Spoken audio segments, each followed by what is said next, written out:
afternoon to everyone. Myself Shrija from 9th standard. Good afternoon everyone, myself Desiree from 9th standard. Today we are here to tell you some Telugu sentences in English. అతను నేను శాపనార్థాలు పెడుతున్నాడు. He was cursing you.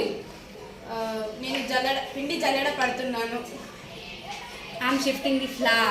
We have to pronounce flour, not flour or anything. నేను పిండి పిసుకుతున్నాను.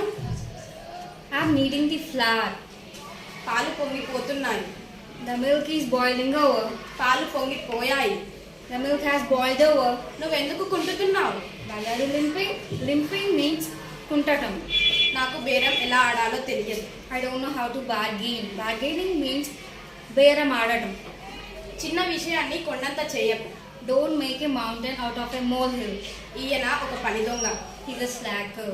ఇక్కడ వేడిగా చాలా ఉక్కపోతగా ఉంది. It's sultry here. నిన్ను వదిలి నేను ఉండలేను. I can't stay apart from you. తను నాకు దూరపు చుట్టం.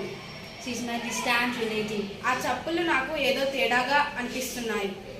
That sounds are very creepy to me. నేను నీ కట్టుకథలను నమ్మను. I don't believe your cock and bull stories. నేను జడ అల్లుకుంటున్నాను. I'm braiding my hair. Thank you.